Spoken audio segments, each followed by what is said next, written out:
Hello, and welcome to the Be a Fucking Lion podcast. I am your host, MJ, and I seek to inspire you to live your life full of happiness, good health, big dreams, and freedom.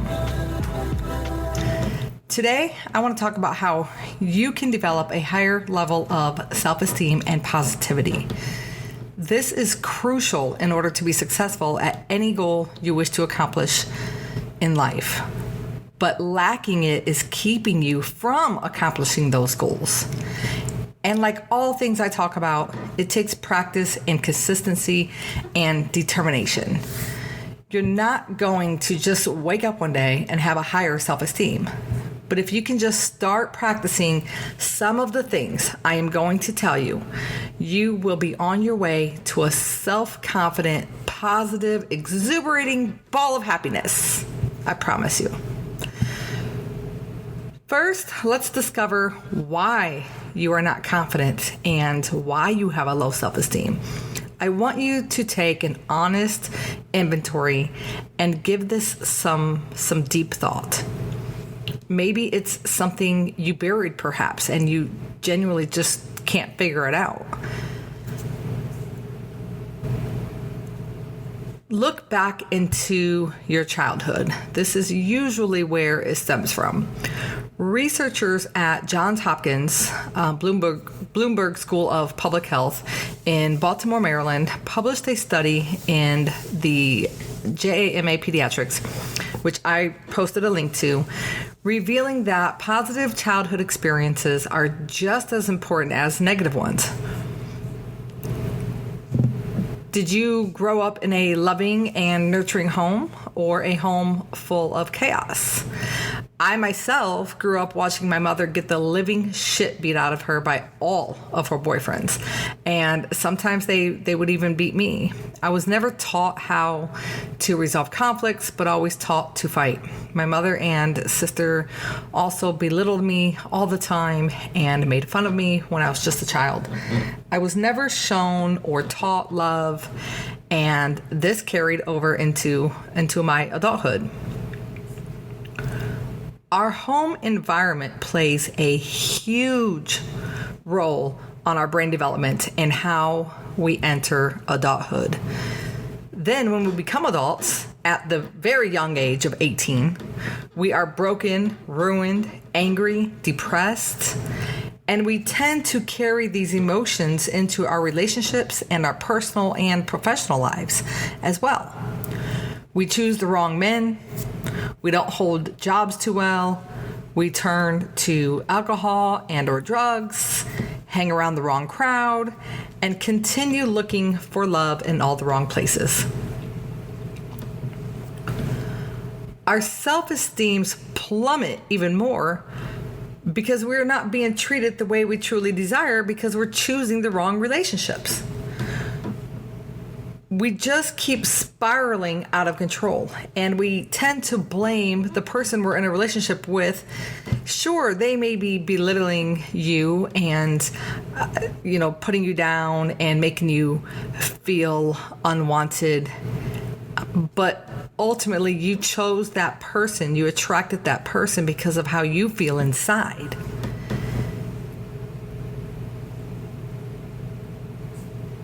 And for some people, you may even pick up an emotional eating habit and become overweight, which is also going to damage your confidence and self-esteem.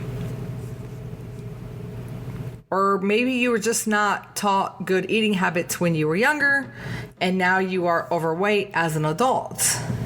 And that is causing you to be insecure and have a low self-esteem.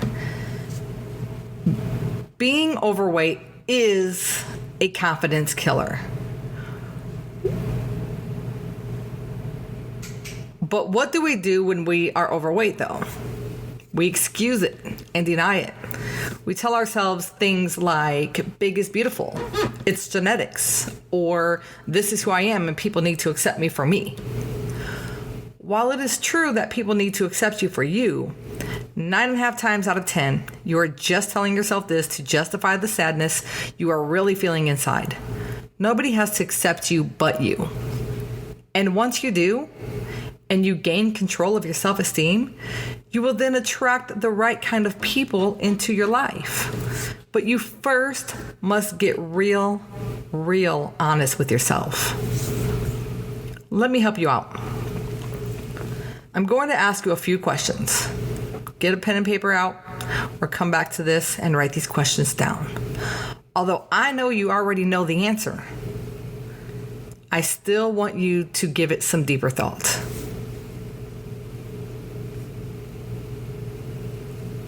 All right, grab your pen and paper or your phone, something to take notes on. It's just 3 questions. Okay. When you look at yourself naked in the mirror, how do you feel? If you've never given it any thoughts, next time you get out of the shower, look at yourself in the mirror.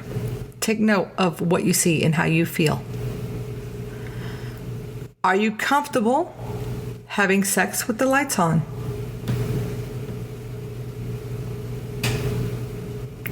Do you look at pictures of fit women or skinnier women and feel jealous? You probably deny the jealousy, but you only need to be honest with yourself. Nobody knows how you genuinely feel inside. This is for you. You need to get real honest with yourself. The good news is, being overweight can be fixed with diet and exercise. Which brings me to solution number 1 for how you can develop a higher level of self-esteem and positivity. And this pertains to everybody, no matter how big or how small you are. This podcast is not geared to overweight people. Just let's make that clear. Being overweight is just one reason some people are insecure. Diet and exercise. Now, I know you already know this, but are you doing it? And this goes for those of you who aren't overweight as well. Diet and exercise is scientifically proven to boost your mental health and self-esteem. It does take time to get the body of your dreams, but you will feel the emotional benefits instantaneously. When you eat better, you feel better also. Start eating healthier. Our diet plays a huge role on our emotional well-being. Even to this day, for myself, I notice when I fall off my diet and I'm eating more, I call it shit food, than I normally do, I start to get in a funk. I start to feel lethargic and irritable, and I notice mood swings. But as soon as I get back on my regular diet and eating healthy and clean, I instantly feel amazing. My mood is better, and I can pinpoint that's exactly what the problem was, why I was feeling the way I was feeling. It's proven that exercise boosts your mood, improves your sleep, and helps you deal with depression, anxiety, and stress, and many other things. I always say doctors need to quit prescribing medication, and they need to prescribe gym memberships and healthy diets. People who exercise regularly tend to do so because it gives them an enormous sense of well-being. They feel more energetic throughout the day, sleep better at night, have sharper memories, and feel more relaxed and positive about themselves and their lives. And I know this is something you probably already know, but again, are you taking action? If you want to improve your self-esteem and rain positivity, this is the recipe. I'm giving it to you right now. You just have to apply it. Okay. Maybe you aren't ready to jump into diet and exercise first. Well, then you need to start working on your mindset.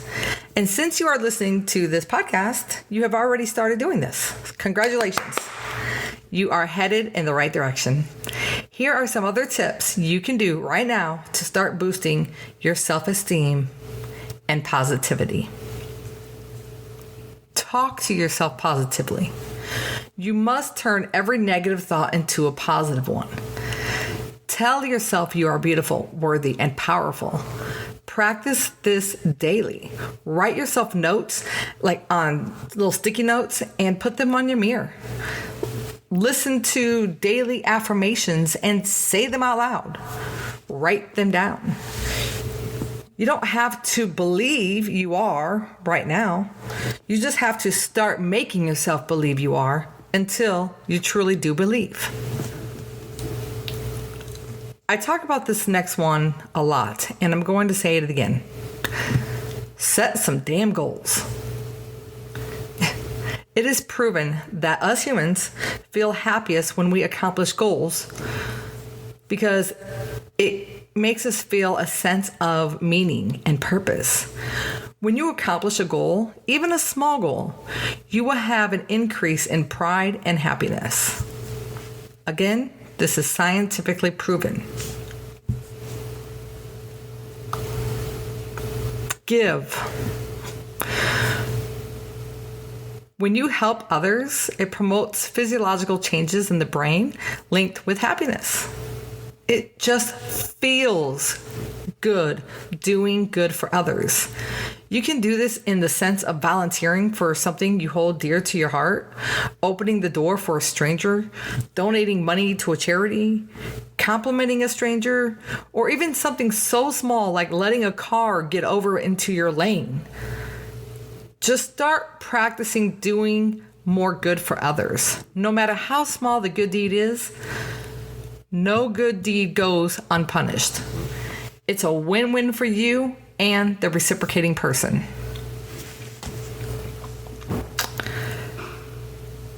The next is be careful with what you put in your mind. This includes music, the people you hang out with, and what you watch. Read more books instead of getting on social media. Listen to podcasts or motivational YouTube videos in your car instead of music when you're driving, unless it's music that makes you feel good.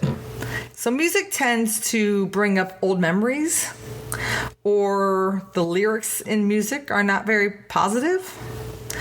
For me, I like to listen to jazz to relax and feel good. When I'm working out, I listen to house music or EDM music. I love old school R&B, and I also love some like punk rock, but that always brings up past memories. I'm in a better state of mind now, thankfully. But, have you ever sat there and listened to some sappy songs and cried your eyes out over an ex? Or, you hear a song you haven't heard in a long time and it just brings back memories of something from the past.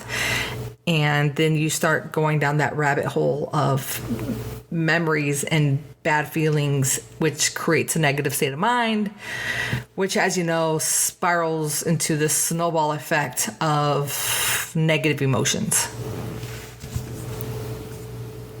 Get rid of anything and anybody who isn't contributing to your mental health in a good way, period.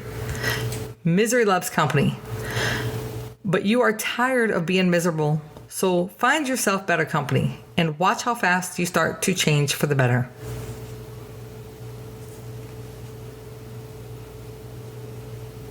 And last but not least, talk to someone. This could be a counselor, a good friend, a family member, or someone from your church or any trusted person. If you have any unresolved issues from your past, you need to resolve them. Talking to somebody helps, and you must unbottle all of those emotions in order to start the healing process. Now, whether the chicken comes before the egg is up to you, meaning there is no particular order of these steps I am talking about. For some people, working on their mindset first led them to start exercising, and exercising led them to changing their eating habits. For others, they start with exercising that then opens the door to working on their mindset even more. And for some people, they just need to talk to someone. They maybe will never exercise, but they go and see a counselor or they talk to somebody and it helps them heal their past. Nobody is responsible for making you feel good but you. Nobody can raise your self-esteem and boost your confidence but you.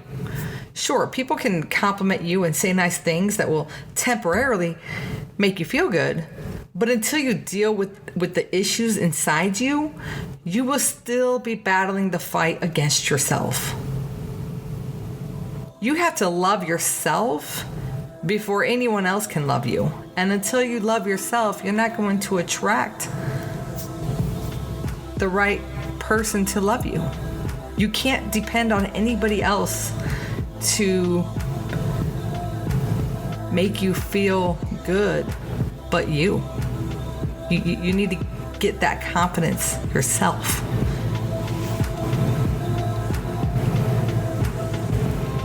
I hope I said something that clicked. I know your pain. I have worked for 11 years now reinventing myself, raising my self-esteem and self-worth, and getting to this peaceful place that I am in now. And I want you to know that you can do it too. This is the Be a Fucking Lion podcast, so find yourself some damn courage, put on your big girl pants, and fucking take massive action to healing yourself and owning your self-esteem and rock that confidence. Confidence looks sexy on you and you should wear it proudly, girlfriend.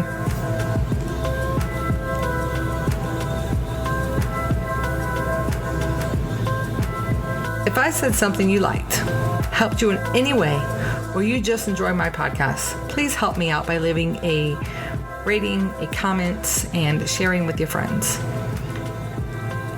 I am on a mission to help as many women as I can change their lives. Live a life of freedom and happiness and good health, because it is an amazing feeling and we all deserve to feel it.